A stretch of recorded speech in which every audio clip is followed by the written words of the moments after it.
The testimony of Second Officer Charles Herbert Lightoller was taken before the Senate Subcommittee on Friday, April 19th, 1912. Mr. Lightoller, where do you reside? Netley Abbey, Hampshire. England? England. What is your business? Seaman. How long have you been in that service or employment? 13 years and 3 months.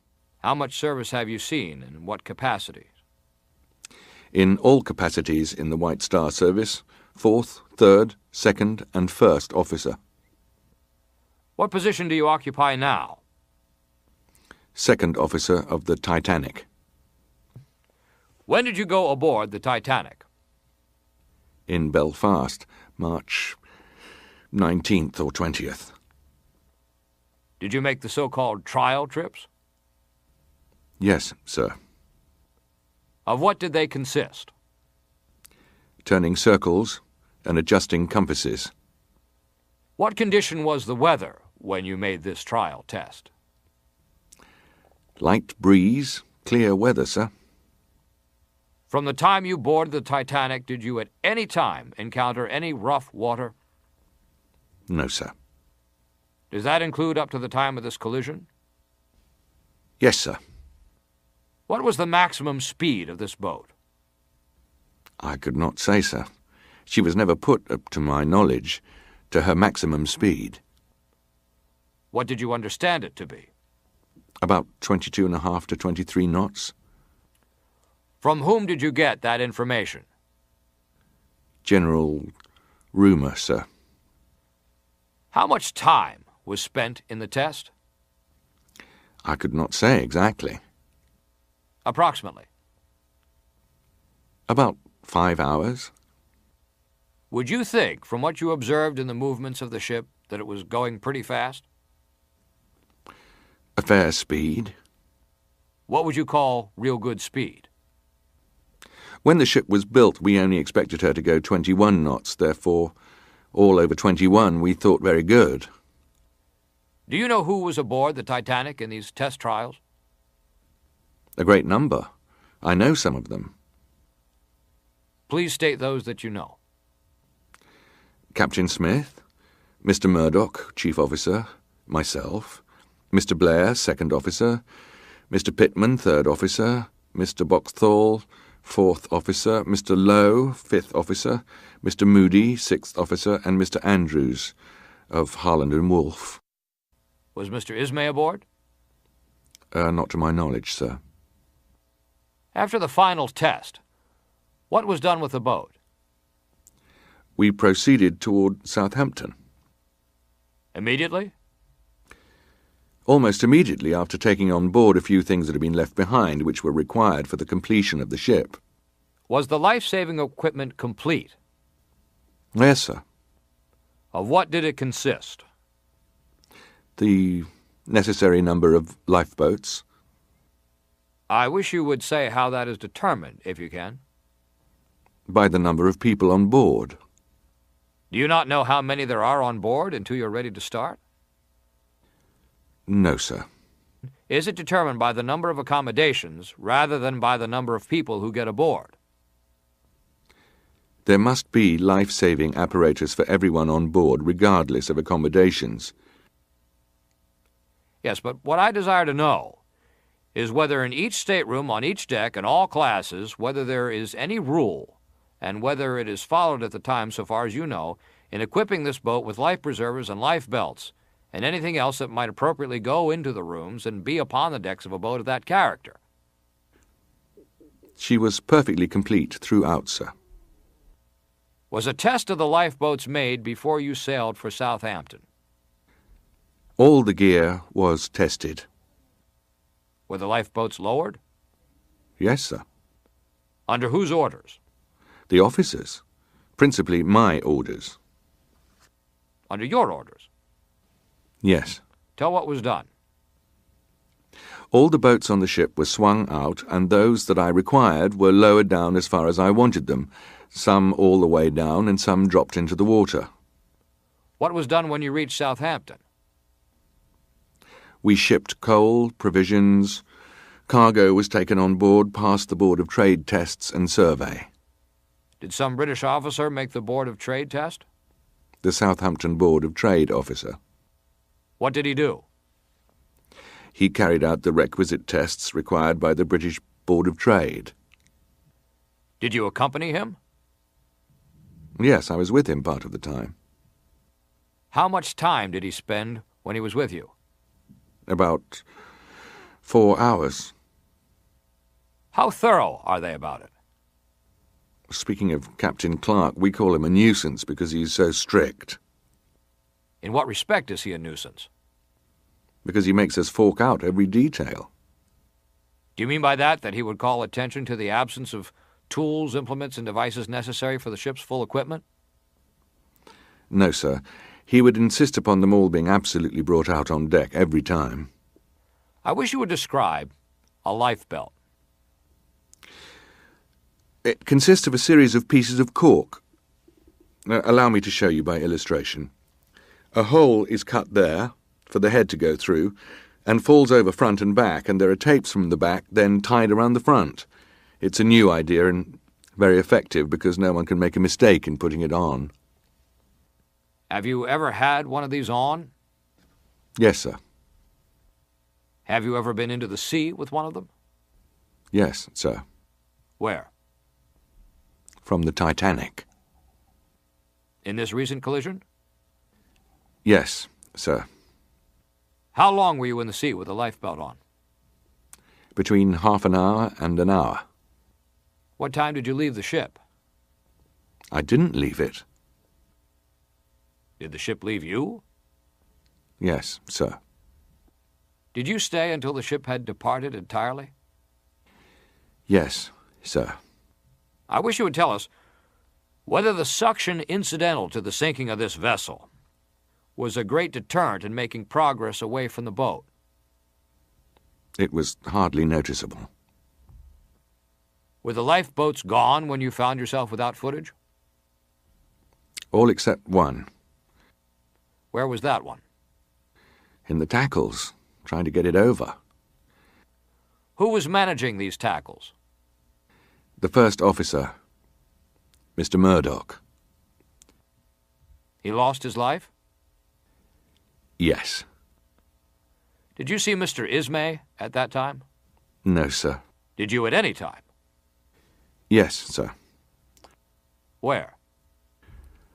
On the boat deck. How long before she sunk? At first, before we started the boats, when we started to uncover the boats. How long was that after the collision? About 20 minutes. Do you know where the captain was at that time? I could not say, sir. Did you see him on the bridge? Previous to that, I had seen him on the bridge. How long before that? About 3 minutes after the collision. Did you believe the boat was in danger? No, sir. What was the force of the impact? A slight jar and a grinding sound. From front or side? Well, naturally, I should think it was in front, whether I could tell or not. Was there a noise? Very little.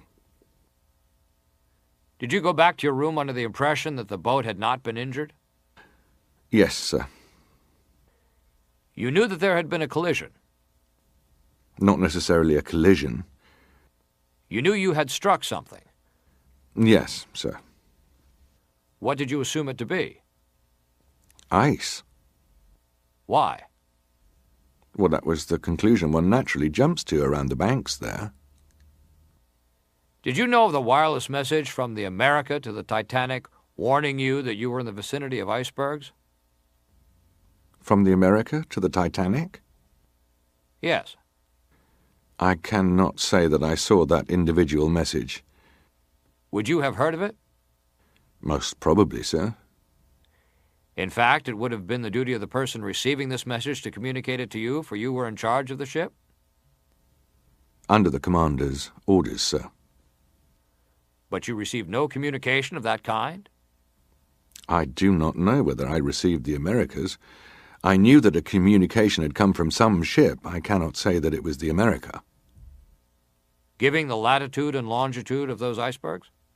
speaking of the icebergs and naming their longitude. Just tell us, if anything, what did you hear about that, and from whom, if you can? From the captain. That night? Yes. At what time did you get that information? I think it was that afternoon. Who succeeded you as officer of the ship? The first officer, Mr. Murdoch. Did you communicate to him this information that the captain had given you on the bridge? I communicated that when I was receiving him at 1 o'clock. What did you tell him? Exactly what was in the telegram. How fast was the boat going at that time? About 21.5 or 22. Was that her maximum speed? I do not know, sir. I could not say, sir. You wanted her to go as fast as she could? At some time or other, yes. Naturally, we talked. We wondered what her maximum speed would eventually be. You were anxious to see it tested? Not necessarily anxious. Interested, however. Interested? Yes. Was the lookout increased that evening after you took the watch? No, sir. What was the complement of your ship that night in officers? Myself and 2 juniors. Were you at all apprehensive about your proximity to these icebergs? No, sir. And for that reason you did not think it necessary to increase the official lookout? No, sir. From 6 until 10 o'clock, was the captain on the bridge at all? Yes, sir. When did he arrive? 5 minutes to 9. When he came to the bridge at 5 minutes to 9, what did he say to you, or what did you say to him? We spoke about the weather, calmness of the sea, about the time we should be getting up to the vicinity of the ice and how we should recognize it if we should see it, freshening up our minds as to the indications that ice gives of its proximity. We just conferred together generally for 25 minutes. Was there any reference made at that time to the wireless message from the America? Captain Smith made a remark that if it was in a slight degree hazy, there would be no doubt we should have to go very slowly. Did you slow up? That I do not know, sir. Then did he leave the bridge? Yes, sir. When did you next see the captain? When I came out of the quarters after the impact. When did you last see the captain? On the boat deck, sir. How long before the vessel sank? I could not say, sir. I saw him about the boat deck 2 or 3 times I had the occasion to go to him. Tell us as nearly as you can just where you saw the captain last with reference to the sinking of the ship. I think the bridge was the last place I saw him, sir. I'm not sure. I think he was crossing the bridge. No, sir, just coming across the bridge. I merely recognized a glimpse. I have a slight recollection of having seen him whilst I was walking. What were the last orders you heard him give? When I asked him, shall I put the women and children in the boats, he replied, yes, and lower away. Those were the last orders he gave. What did you do then? I carried out his orders. What about this one boat that could not be lowered? They were all lowered, with the exception of one, the last boat, which was stowed on top of the officers' quarters. We had not time to launch it, nor yet to open it. Well, what happened to that boat? It floated off the ship. Without anyone in it? I understand the men standing on top, who assisted to launch it down, jumped onto it as it was on the deck and floated off with it. What type of boat was it? Collapsible. Did you see it afterwards? Eventually. It was the boat that I got on. Eventually that was the boat that you got on? Yes, sir. Bottom up. Was the vessel sinking pretty rapidly at that time? Pretty quickly, sir. Do you know any of the men that were in the water as you were and who boarded this lifeboat? Yes, sir. Give their names. Mr. Thayer, a first-class passenger. The second Marconi officer, I can tell you his name in a minute, Bride. Was that the boat that Colonel Gracie? Oh, yes, and Colonel Gracie. Was he on the upturned boat before you got it righted round? We never righted it. Who took command of that overturned lifeboat? I did, as far as command was necessary. So altogether, there were how many lifeboats actually used? 19. How many actually picked up by the Carpathia? All accounted for. Who determined the number of people who should go into the lifeboats? I did. How did you reach a conclusion as to the number that should be permitted to go in? My own judgment about the strength of the tackle. How many did you put in each boat? In the first boat, I put about 20 or 25. How many men? No men. As a matter of fact, it was not much more than half loaded, was it? You mean its floating capacity? Yes. Floating capacity? No.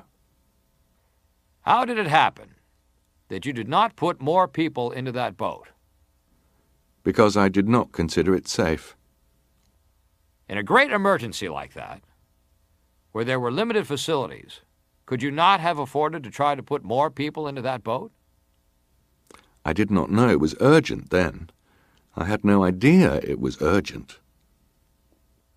Suppose you had known it was urgent. What would you have done? I would have taken more risks.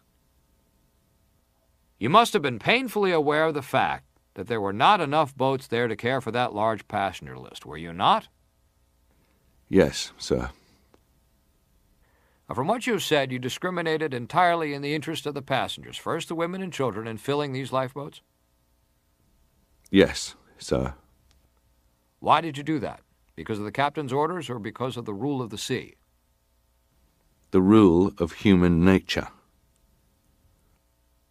There must have been 2,000 people there on that part, the unsubmerged part of the boat?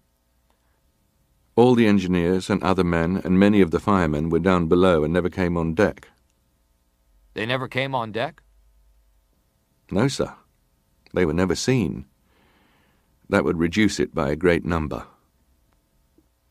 After the impact, did you hear any explosion of any kind? I was sucked down, and I was blown out with something pretty powerful when the ship went down. After the ship went down? Yes. Just describe a little more fully. You were sucked down? I was sucked down against the blower, first of all. As I say, I was on top of the officers' quarters, and there was nothing more to be done. The ship then took a dive, and I was turned face forward and also took a dive. From the side? From the top, practically midships, a little to the starboard side, and I was driven back against the blower. But there is a grating there, and it was against this grating that I was sucked by the water and held there. Was your head above water? No, sir. You were underwater? Yes, sir. And then this explosion, or whatever it was, took place. Certainly I think it was the boilers exploded. There was a terrific blast of air and water, and I was blown out clear. At least you took your head out of the water? I came up above the water. Yes. And how far from the sinking ship did it throw you? Barely threw me away at all, because I went down against these fiddly gratings immediately abreast of the funnel over the stock hole. Was anybody else sucked down at that time? Colonel Gracie, I believe, was sucked down in identically the same manner. How did you get released from that? Oh, I don't know, sir. I think it was the boilers again, but I do not remember. I do not know. Where did you next find yourself? Alongside of that raft. Where? Alongside of that upturned boat that had been launched on the other side. What other officers besides yourself survived? The 3rd, 4th, and 5th, sir.